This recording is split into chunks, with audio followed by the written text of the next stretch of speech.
Lucas, capítulo de número 18, verso de número 35.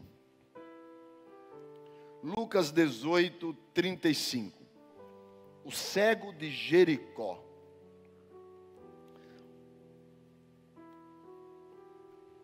Nós estamos no ano do extraordinário. O ano de Meode, o ano de milagres sobrenaturais. Nós começamos esse ano 2025 e pessoas que não podiam ter filhos já nos procuraram, dizer: pastor, nasce em outubro. Pessoas que estavam impossibilitadas de trabalhar, Deus abriu portas extraordinárias. E esse ano nós vamos ter muitos casamentos. Só quem crê dá um glória a Deus aí. Esse ano vai ter muito bolo de noiva. Amém? Eu creio nisso. Até aquelas que estão desenganadas, Deus pode abrir portas no deserto. Deus pode fazer estradas no deserto. Eu creio nisso. Eu creio. Deus é fiel, irmão. É o ano do extraordinário. Por isso eu quero alimentar você de coragem, de vontade, de entusiasmo, de fé. Só que existe um segredo para esse entusiasmo de fé, para esse Meode extraordinário, para esse milagre. E a gente vai aprender isso, conhecido como cego de Jericó. Esse texto está em Mateus, em Marcos e em Lucas. Nós vamos ler Lucas. Diz assim, Lucas 18, 35. Aconteceu que ao aproximar-se ele de Jericó, estava um cego assentado à beira do caminho, pedindo esmolas. Assentado à beira do caminho, pedindo esmolas. E ouvindo o tropel da multidão que passava, perguntou o que era aquilo. E anunciaram-lhe que passava Jesus, o Nazareno. Então ele clamou: Jesus, filho de Davi, tem compaixão de mim. E os que iam na frente o repreendiam, para que ele se calasse. Ele, porém, cada vez gritava mais: Filho de Davi, tem misericórdia de mim. Então parou Jesus e mandou-lhe que lhe trouxessem. E tendo ele chegado, perguntou-lhe: que queres que eu te faça? Respondeu ele: Senhor, que eu torne a ver.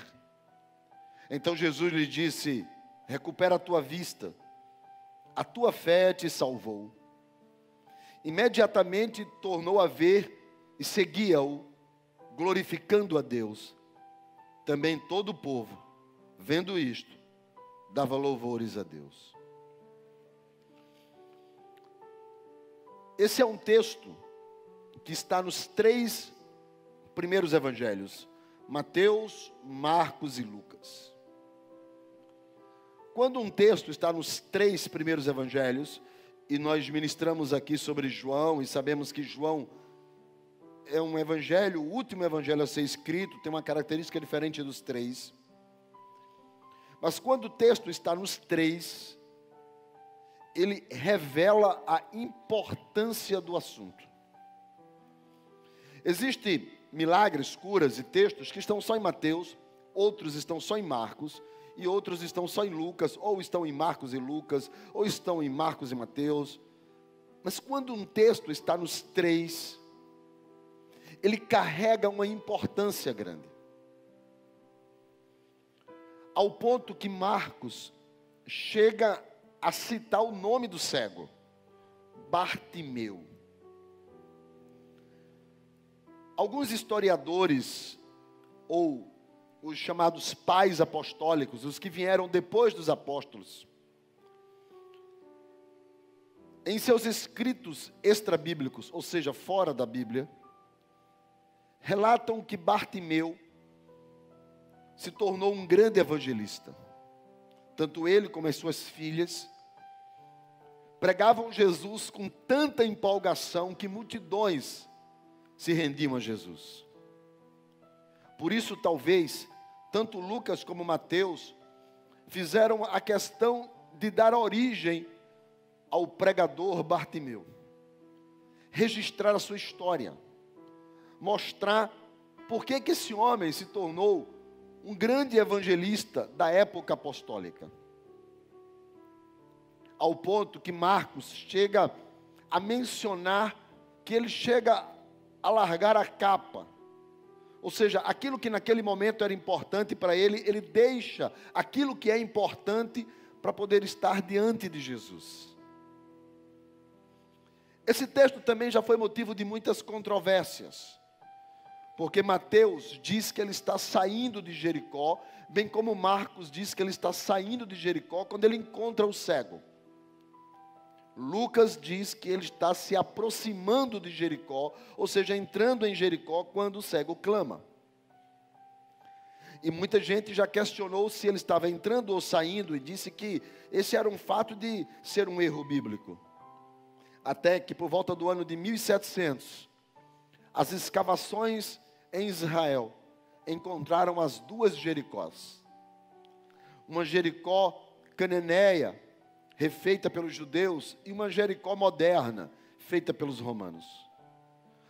A entrada de uma era a saída da outra, e os mendigos, os miseráveis, ficavam exatamente à beira do caminho, aonde você entrava em uma, saindo da outra.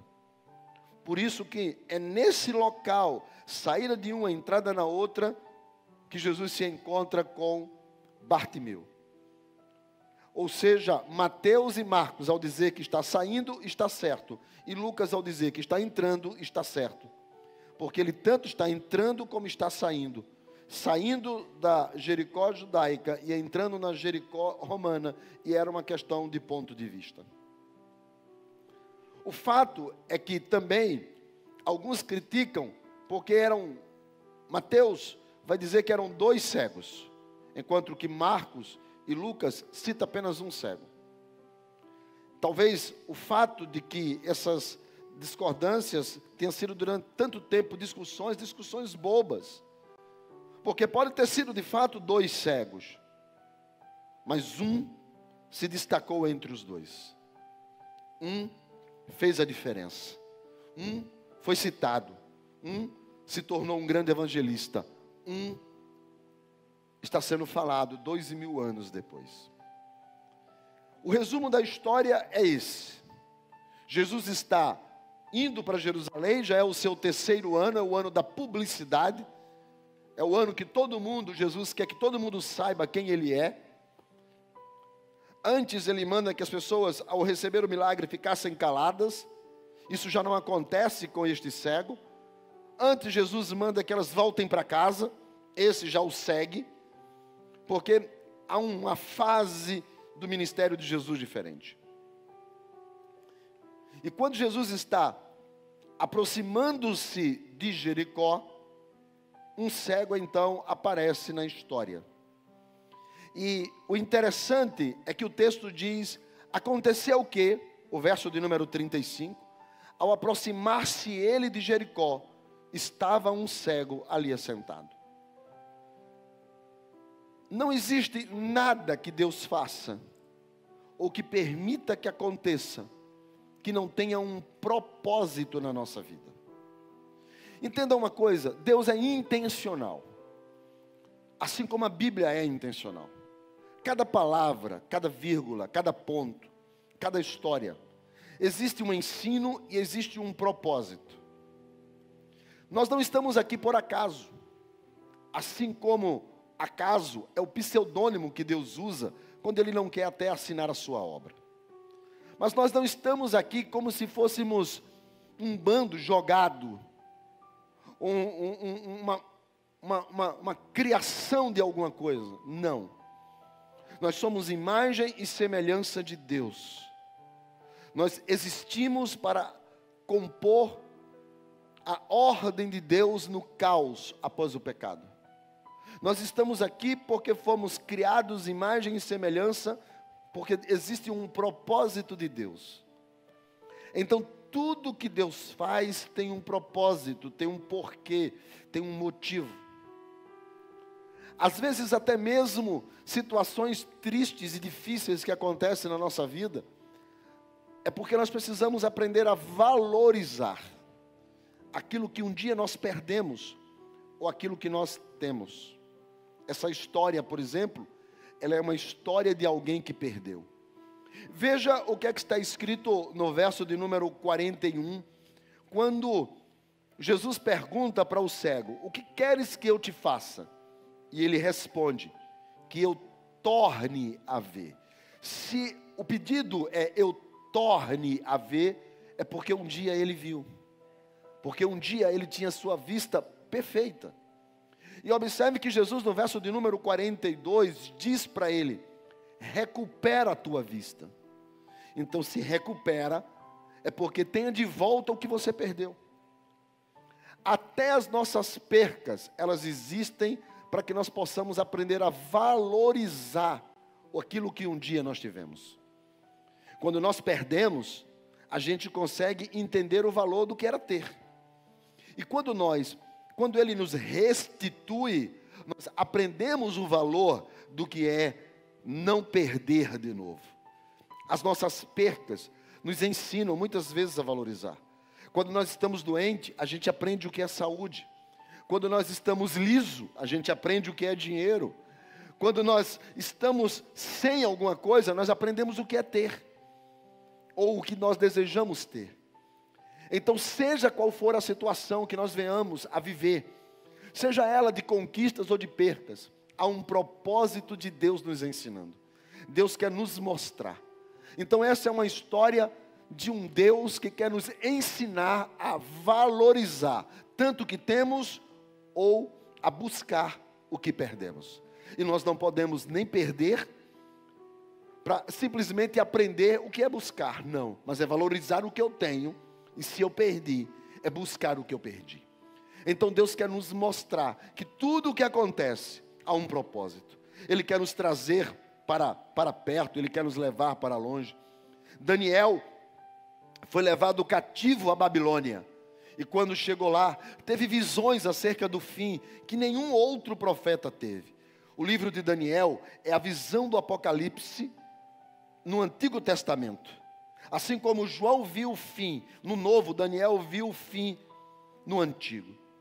Daniel teve revelações poderosíssimas, mas foi exatamente porque ele não tinha a distração de Jerusalém, mas o desejo de olhar e de orar e de buscar a Jerusalém que um dia ele perdeu, o templo que foi destruído. E era orando para Jerusalém, orando de portas abertas, que Deus deu a Daniel revelações, que são as revelações mais profundas do Antigo Testamento. Ou seja, todas as coisas que venham a nos acontecer, ela nos acontece porque Deus tem um propósito. Você perdeu, Deus tem um propósito. Você está perdendo, Deus tem um propósito. Você está conquistando, Deus tem um propósito. Você está triste, Deus tem um propósito. Você está feliz, Deus tem um propósito. Há um propósito de Deus na sua vida. Todas as coisas há um porquê. Você não é largado, você não é jogado. Há um propósito de Deus na sua vida. Posso ouvir um amém? E o texto diz que ele se aproxima de Jericó. E o que é que acontece? Tem um homem assentado lá. O texto do verso 35 diz que há um cego assentado à beira do caminho, pedindo esmolas. Quer dizer, ele não está no caminho, ele está fora do caminho. Ele não está na estrada, ele está à beira da estrada. Ele está à margem do propósito. E ele está assentado. E esta palavra assentado na Bíblia, em alguns casos, quer mostrar posição de ensino. Eu, por exemplo, ministro sentado, e sentado é uma posição de ensino. Mas neste caso, a palavra não é posição de ensino, é inerte, parado, acomodado. Bartimeu está inerte, parado, acomodado. Agora me pergunte por quê. Diga assim, pastor, por que ele está parado? Pergunte, basta você só dizer assim, por quê? Eu vou falar só para aqueles que falaram. Os que ficaram calados eu não vou falar.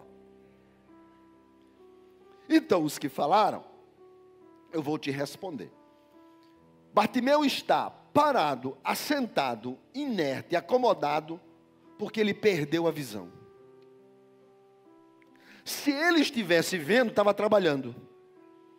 Mas ele não está fazendo nada, a não ser esperando que os outros façam alguma coisa por ele, porque ele perdeu a visão. Ele perdeu a direção. Quando nós perdemos a direção, quando nós perdemos o propósito, nós ficamos inertes. As pessoas que não fazem nada, é porque elas não sabem o que fazer. As pessoas que estão inertes, paradas, sem direção de vida, é porque elas estão cegas. A visão que Deus nos dá, nos faz querer avançar. Mas quando eu decido ficar parado, é porque eu não sei para onde eu vou, ou eu, se for, vou cair.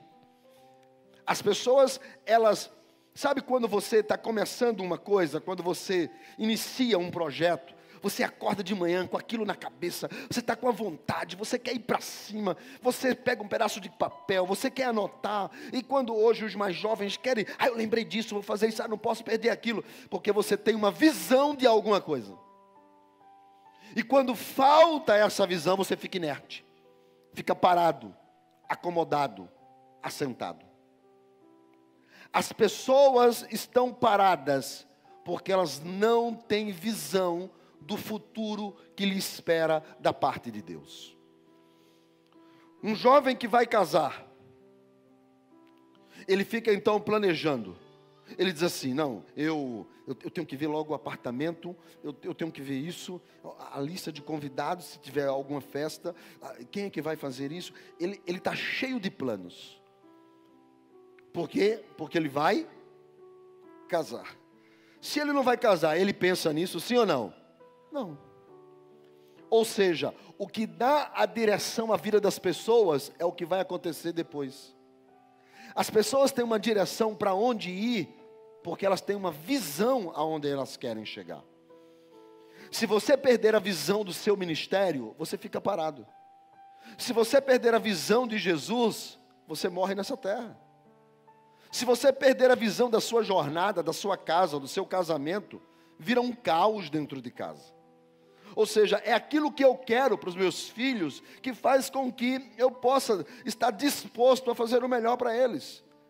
A direção que está na nossa frente, a visão que está na nossa frente, ela faz com que nós não fiquemos inertes. As pessoas que estão paradas, que estão inertes, que estão acomodadas, é falta de uma visão, é falta de um futuro, é falta de um propósito, é falta de saber aonde quer chegar. Bartimeu estava sentado porque tinha perdido a visão. E ele estava à beira do caminho, ou seja, não estava na jornada, não estava na estrada, não estava com o pé na estrada, e estava, além de não estar fazendo alguma coisa, estava pedindo esmolas. Porque tem muita gente que vive da bondade dos outros, que vive esperando que os outros façam alguma coisa por ele ou por ela. Gente que fica mendigando, e diz, ele estava ali sem visão, cego, assentado na beira do caminho, pedindo para os outros ajudar ele. As pessoas que não têm projeto de vida, querem que os outros dêem o projeto de vida para eles. As pessoas que não sabem o que querem da vida, querem que os outros digam o que é que ele tem que viver. Então deixa eu te ensinar uma coisa. Construa você um projeto de vida. Não espere nada de ninguém. Não dependa de ninguém. Não fique achando que você vai viver de esmolas. Deus não tem esmolas para a gente. Deus tem o melhor. Deus tem o sobrenatural. Deus tem o extraordinário. Deus quer que a gente seja imagem e semelhança. Deus quer o bom para a minha casa, para a minha vida, para a minha história. Então tenha disposição para servir, para ser voluntário, para colocar o pé na estrada. Tenha sangue no olho para fazer alguma coisa no reino de Deus. Veja alguma coisa que está errado, conserte. Veja alguma coisa que não está legal, vá lá e mexa, faça. Não fique parado. Tem um ditado popular que deveria ser dito por um profeta, mas não foi. Jacaré parado, quem sabe do resto? Vira bolsa de madame. Nunca ouviu isso, não? Jacaré parado vira bolsa de madame, aquelas bolsas de couro de jacaré. Deus quer que você esteja em movimento. Deus quer que você esteja ativo. Deus quer que você tenha propósito. Deus quer ver movimento na sua casa, na sua família, na sua vida. Deus quer que você tenha uma visão do seu futuro. Não chegou a hora de desistir. Não chegou a hora de parar. Quem tem visão não para. Quem tem visão continua na estrada. Quem tem visão não descansa. Quem tem visão vai para frente. Quem tem visão caminha. Só cego fica parado. Deixa eu ser pastor essa noite. Eu gosto de ser pastor. Então vira uma pessoa que está do seu lado e diga assim: você não vai parar.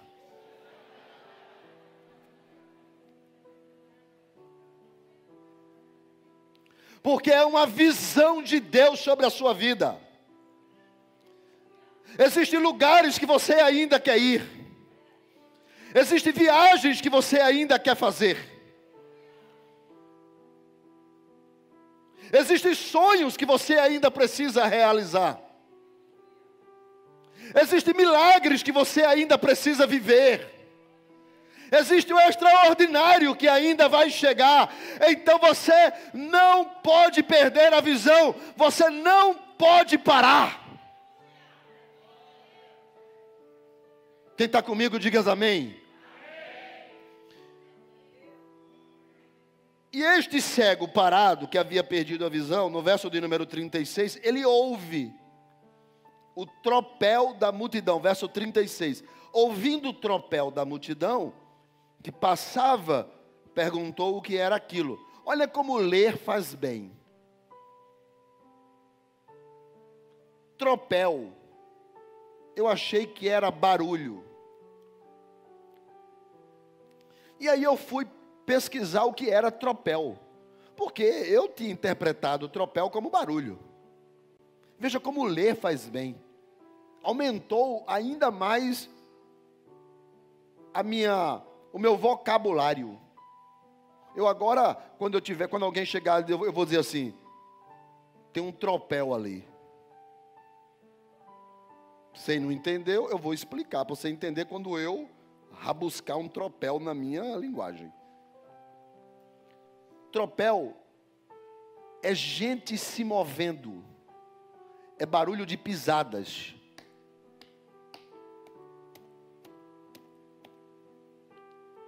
Não é apenas barulho, é barulho de gente andando. Isso é tropel. É a tropa marchando. E ele ouviu muitos barulhos e ele percebeu que aquela quantidade de pisada não era a mesma de sempre. Algo diferente estava acontecendo naquele momento. Porque você conhece a sua vida, você sabe como ela é. E você sabe quando alguma coisa diferente acontece nela. E ele então percebeu sinais. Ele percebeu que algo incomum estava acontecendo. Deixa eu te dizer uma coisa. Deus não vai mandar uma carta para você. Nesse caso hoje um e-mail. Melhor ainda, um zap. Um Twitter. Deus, Ele vai mover-se através de sinais. Então perceba os sinais de Deus. Perceba as oportunidades. Aquela ligação que nunca ninguém tinha feito e fez. Aquela palavra que você não esperava e saiu da boca de alguém. Aquele passageiro que você não contava com ele naquele dia. Aquele e-mail, aquele recado, aquele do nada. Se ligue, porque Deus não quer ver você parado. Então Deus começa a se mover na sua vida através de sinais.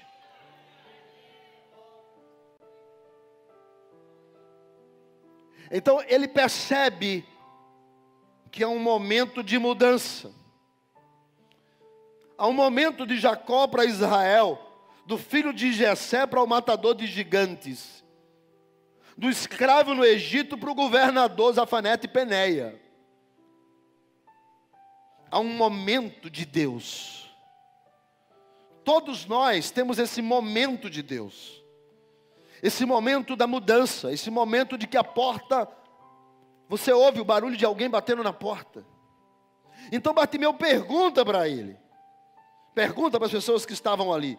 Ouvindo a multidão que passava, ele não viu. Ele ouviu o tropel, ele viu as pisadas. Ele pergunta, verso 36. O que está acontecendo? Quando você fizer uma pergunta na sua vida, o que é que está acontecendo? Por que está assim? Deixa eu te dizer uma coisa, é Deus mandando o recado. Quando você perguntar, o que é isso?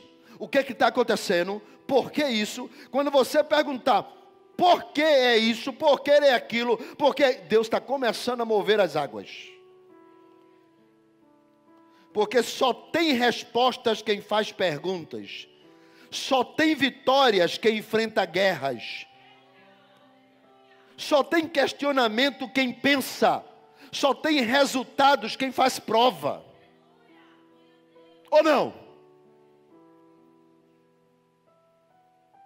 Então ele pergunta, o que é que está acontecendo? E olha o verso de número 37. Lhe anunciam, pregam para ele, lhe anunciam, que passava Jesus o Nazareno. Não era qualquer um, era o Nazareno. Agora, o que eu acho interessante é que quando alguém conta para ele, Jesus o Nazareno está passando, não existe no texto uma pergunta do tipo, quem é Jesus? Não precisa. Ele não fez 4 anos de seminário para entender quem Jesus era. Deixa eu dizer uma coisa para você. Eu sei que quando a gente entrega a vida a Jesus, a gente tem o GI, o plano base, o discipulado, para mostrar às pessoas só como ler a Bíblia, como orar, como vir à igreja. Mas todo mundo sabe quem Deus é. Todo mundo sabe. Todo mundo sabe que Jesus morreu na cruz para salvar o pecador. Todo mundo sabe o que é certo e o que é errado. Todo mundo sabe o que é andar nas trevas e andar na luz. Todo mundo sabe quando pisa na bola. Ou não? Tanto sabe quando pisa na bola que faz as coisas escondido. Se soubesse que era certo, fazia as claras. Não existe ninguém bobo, irmão. Não existe ninguém tolo. As pessoas sabem quem Deus é. Há um dito popular que diz que se você quer pegar um ateu de calça curta, é quando ele estiver voando, o piloto dizer, nós vamos cair.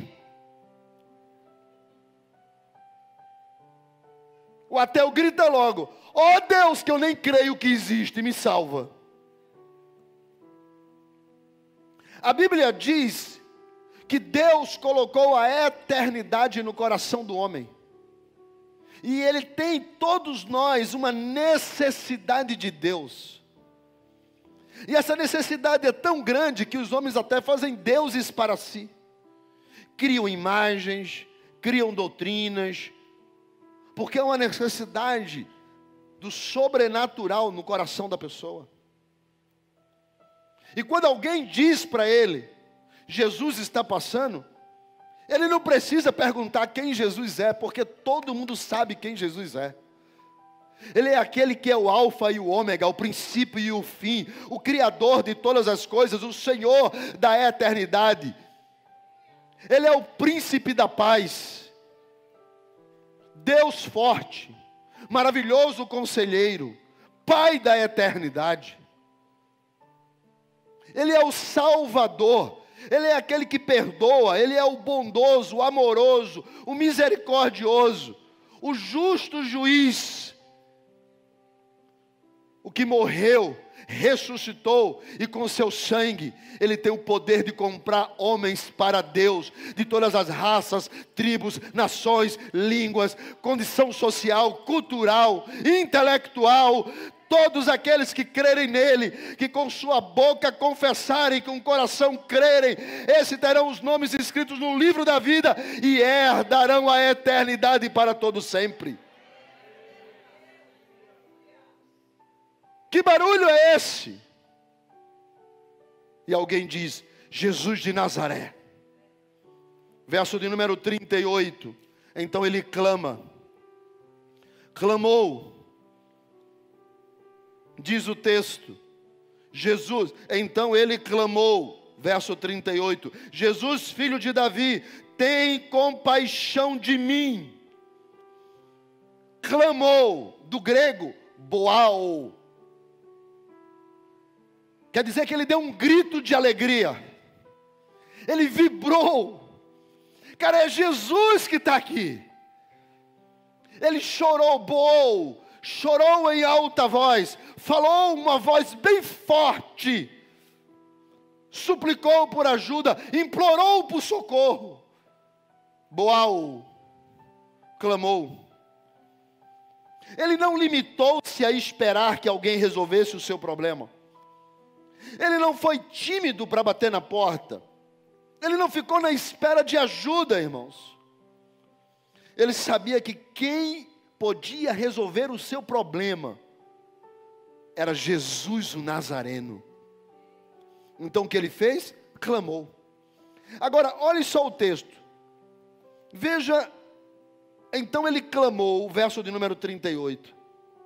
Ele disse, porventura, somente... Tens compaixão de mim? Ele falou, uma esmolinha, por favor. Ele disse, você que vai passando. Não, foi uma palavra dirigida, certa para alguém. Jesus! Ou seja, isso é uma oração. Ele dirigiu-se ao Criador, ao Eterno, ao Salvador, ao Filho de Deus. Então ele vai e diz assim, Jesus, filho de Davi. É uma oração dirigida. E além de ele dirigir-se a Jesus, ele diz, filho de Davi. Essa expressão de filho de Davi é uma expressão messiânica, dita pelos apóstolos, pelos profetas.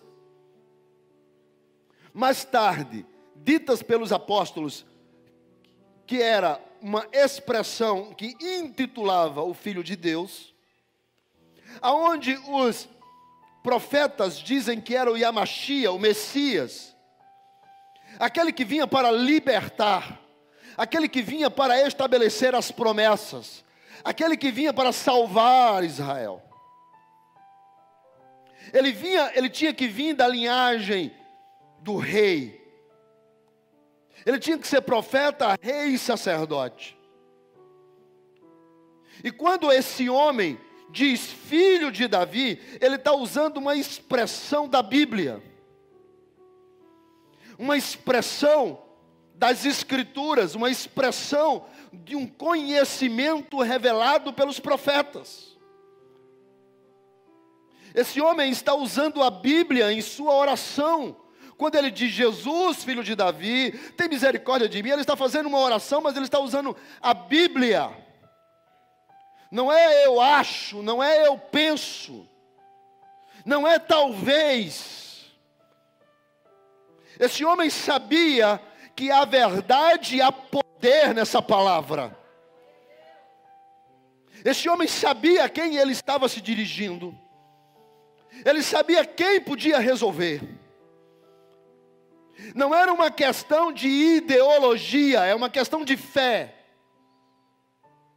Ele sabia que era o Filho de Deus, e por isso que ele usa uma expressão profética dado ao Messias, filho de Davi.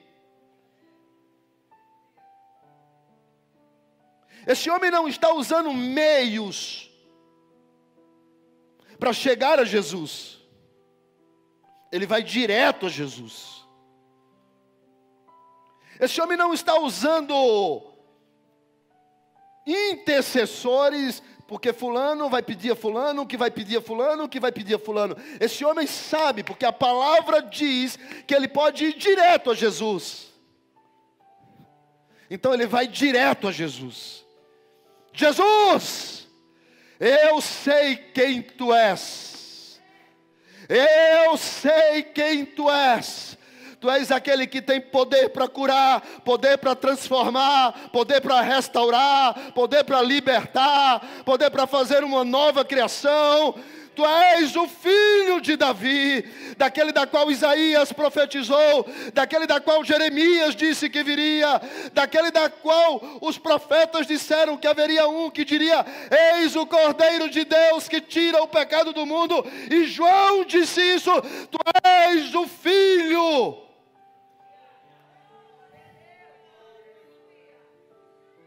Só que a Bíblia diz, porque quando ele revela o filho de Davi, a profecia era que eles viriam para libertar Israel. Então talvez os discípulos temeram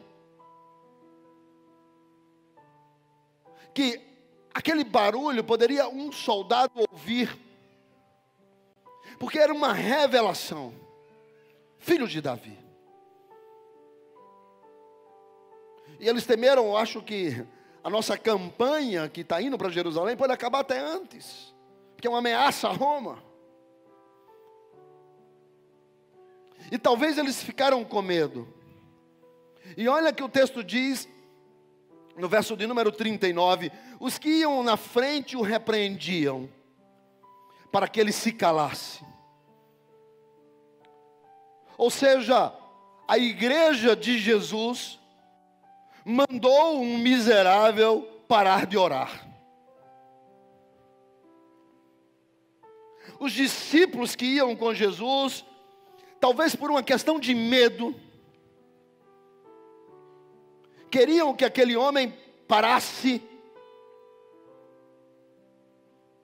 de fazer o que estava fazendo. E a palavra repreendiam epitamau do grego, quer dizer que eles reprovaram, censuraram, criticaram aquele cego. Eles queriam que o cego se calasse e eles então, epitamau, admoestaram brabo o cego. Porque eles queriam que ele parasse de fazer o que estava fazendo. E olha que quem fez isso era quem estava andando com Jesus. Não é os inimigos que querem que você pare. Muitas vezes são os que andam com Jesus que querem que você pare. As razões podem ser as mais adversas. Talvez medo dos romanos. Talvez o cuidado, porque Jesus era peripatético, ele ensinava enquanto caminhava. Então talvez era porque ele estava ensinando alguma coisa. Mas o que eu vejo aqui é que quem quer que o cego pare é os que andam com Jesus.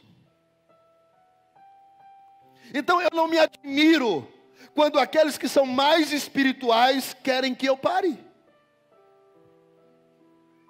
Eles têm os motivos deles.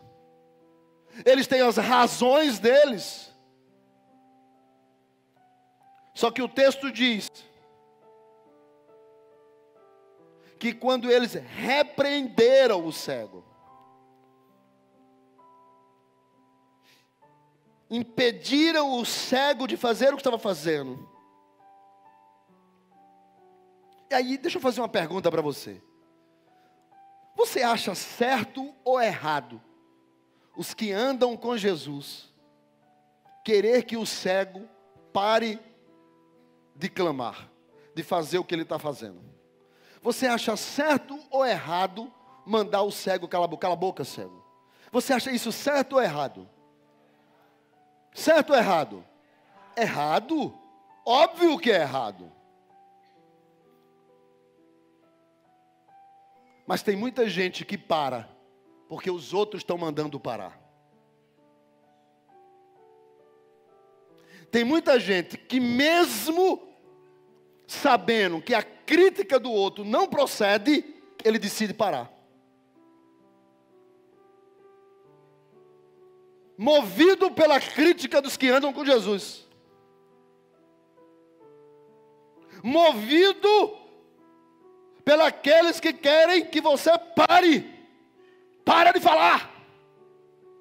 Para de fazer. Para de servir. Para.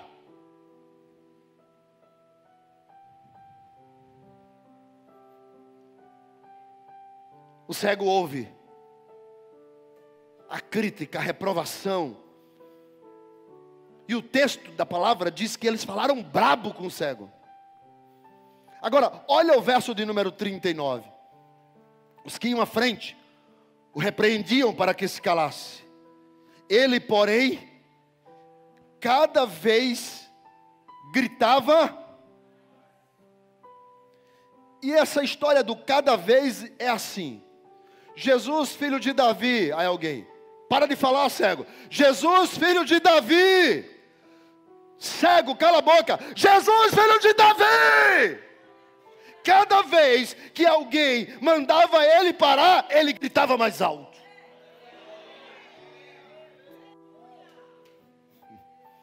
Não me mande parar, porque se você mandar parar, é combustível para eu continuar seguindo em frente. Não diga que eu não posso, que isso é energia para eu continuar caminhando. Não diga que eu não vou conseguir, que você não conhece o Deus a quem eu sirvo e não sabe a oração que eu faço no secreto. Ninguém para quem serve, ninguém para quem adora, ninguém para um adorador, ninguém para aquele que ama Jesus, ninguém para aquele que tem um propósito, ninguém para aquele que quer restauração da sua visão de volta. E a palavra é gritar, é craso, que quer dizer um grito mais alto. Por isso que o texto diz mais. Ele gritava mais alto, ele chorava mais alto, ele gritava sem limites. Era o seguinte, ele abafava a voz dos críticos. Ele abafava a voz dos que estavam querendo que ele parasse. Os críticos de plantão, cala a boca, cego. Ele gritava mais alto do que esse. Havia um outro por trás, cego, eu já falei, cala a boca, ele gritava mais alto ainda. Craso.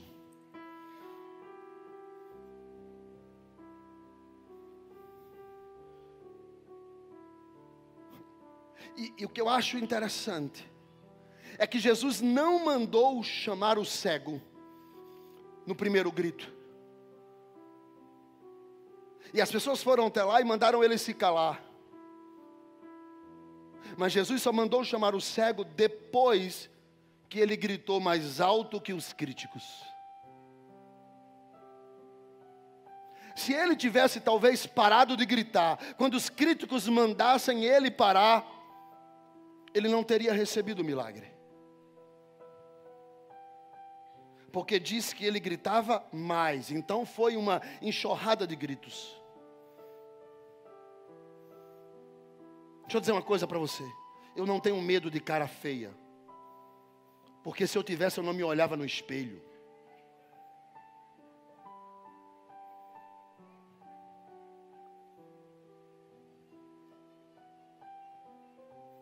Quanto mais as pessoas acham que ela pode parar você, quanto mais as pessoas acham que não há um propósito de Deus na sua vida, você precisa gritar mais alto.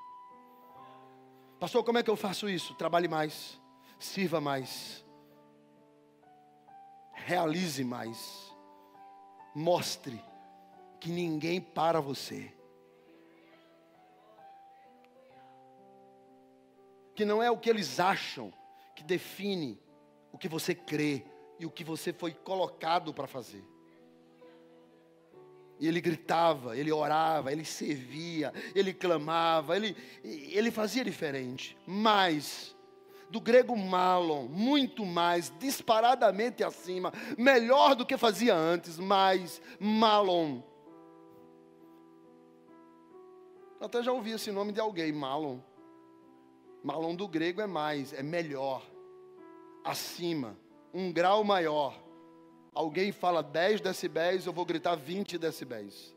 Alguém grita 20, mandando eu calar, eu grito 30. Alguém manda eu parar falando 40, eu grito 50. Mais, acima deles, um grau a mais do outro. E quando ele começou a repetir isso, então Jesus, verso de número 40, diz o texto, e eu quero que você leia. Então parou Jesus. Só até aí. Eu vou contar de 1 até 3 e eu quero que você repita isso comigo. 1, 2, 3. Alguém que não é parado conseguiu parar Deus.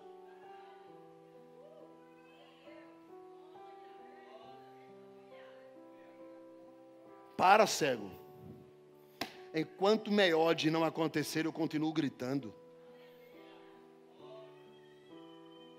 Alguém tentou parar aquele cego, mas ele não aceitou a crítica de ninguém, porque ele sabia o que ele queria. Se eu sei aonde eu vou chegar, não importa aqueles que estão em minha volta dizendo você não vai, eu vou. Eu sei o que Deus tem preparado para mim. Se ele tivesse parado, talvez o milagre que ele tanto esperava nunca tivesse acontecido. Mas ele não parou. Ele continuou gritando, até que Jesus então chega para ele e manda, olha só. E ele gritava cada vez mais, Davi, filho de Davi, tem misericórdia de mim. Então parou Jesus, um homem que não é parado para Deus. Jesus parou. E mandou que lhe trouxessem. E mandou que o quê? E mandou que o quê? Isso não está na Bíblia e nem pode ser aplicado. Porque tudo que eu falei pode haver uma aplicação. Mas o que eu vou falar não tem aplicação. Mas na hora que eu estava orando e lendo esse texto, porque eu leio ele várias vezes, em várias versões. Na hora que eu estava vendo isso, o Espírito Santo falou assim para mim. Tu sabe que eu tenho um bom humor, né? Eu falei, Senhor, o Senhor adora uma piada. Eu sei disso. Sabe quem foi que eu mandei chamar? Eu disse assim, vai lá chamar ele. Eu falei, não. O Espírito Santo falou, os mesmos que mandaram ele parar e se calar. Eu peguei os mesmos e disse, vai lá e chama ele. Aqueles que te criticaram vão olhar para você e vão dizer assim, como Deus te usa. Como eu gosto de você. Como eu vejo Deus na tua vida. Como eu vejo o Espírito se movendo. Xarabacandarabassubreandarai. Isso é só um parênteses, vamos voltar para a mensagem, porque isso não pode ser aplicado, porque tem cheiro de sabor de mel.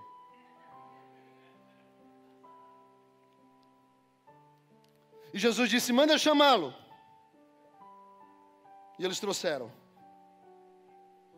E tendo chegado, Observe, ele só chegou à presença de Jesus porque ele não parou. Quem para não chega. Coloque isso, quem para não chega.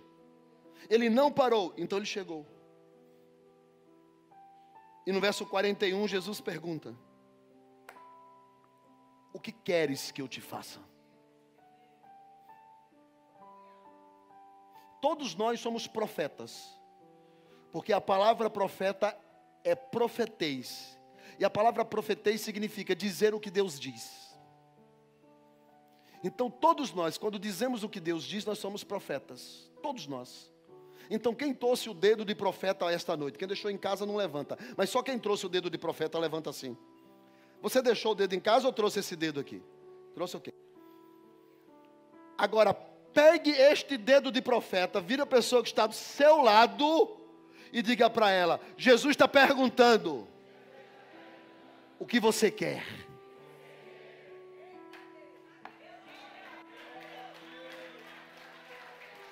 O que você quer? Só coloque uma coisa na sua cabeça: essa pergunta só pode ser feita para quem não parou, porque quem não para chega. Mas quem decidiu ficar sentado no banco vai perder a chance de ouvir Deus dizer: o que queres que eu te faça?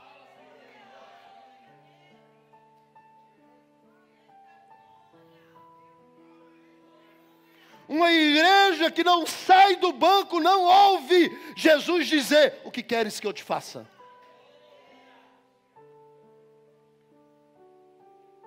Pastor, como é que eu sei que eu não estou no banco? É fácil.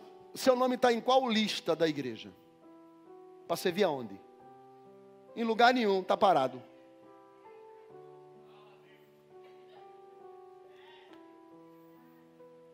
Você está escalado qual dia? Eu não estou escalado dia nenhum, está parado. Parou porque ouviu crítica. Parou porque decidiu descansar. Parou porque muitas vezes não aguentou. Parou porque tinha gente dizendo para você: cala a boca, e você calou. Só vai à presença dele quem não para. E levaram a presença dele. E a pergunta foi: o que queres? Quem cuida das coisas de Deus, Deus cuida das nossas. O que queres? E ele respondeu: Senhor, eu queria ter de volta o que eu perdi.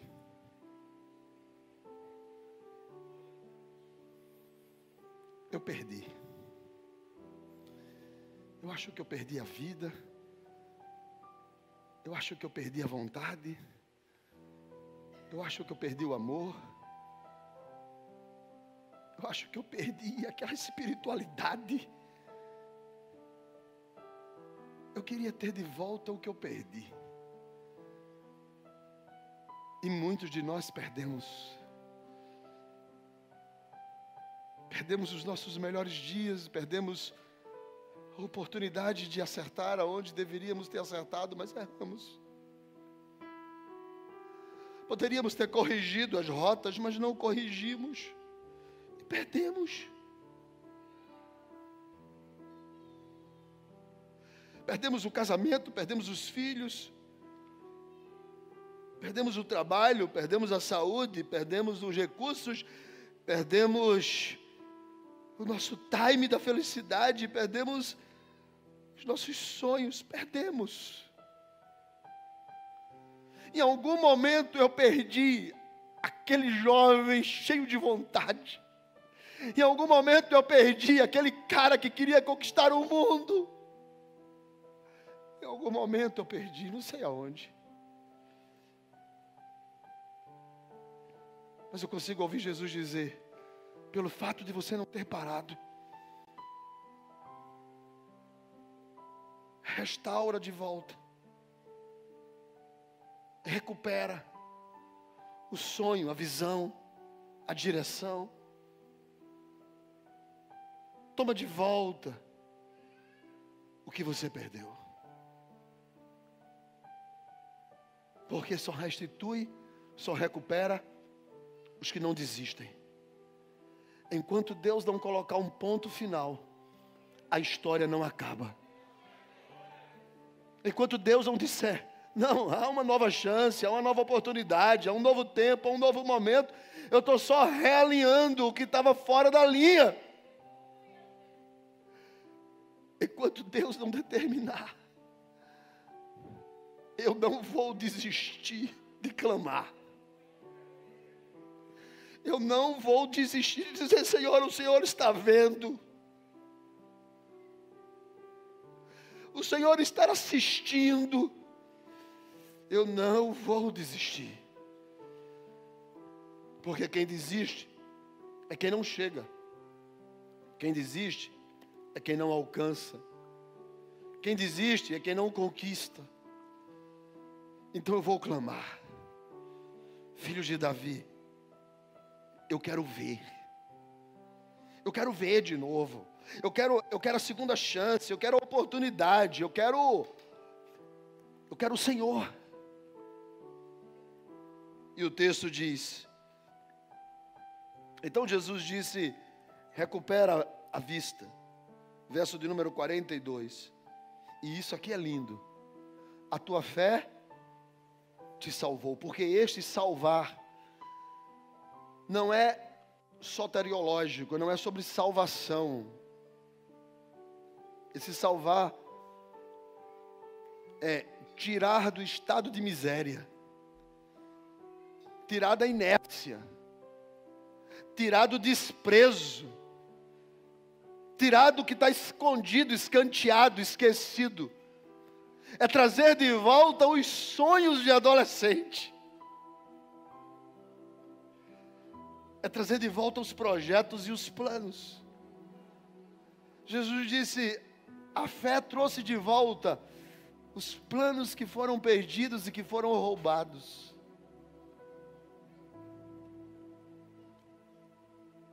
Porque você não desistiu, filho de Davi, de clamar filho de Davi. Não desistiu. Nós não podemos parar. Nós não podemos desistir. Há um projeto de Deus e cabe a nós dizer, eu quero, eu aceito, eu tomo, eu abraço.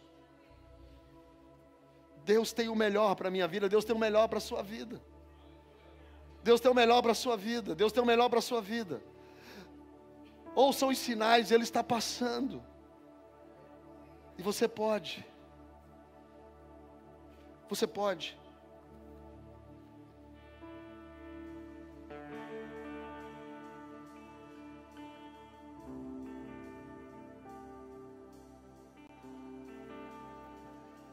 Deus pode fazer sim ou não?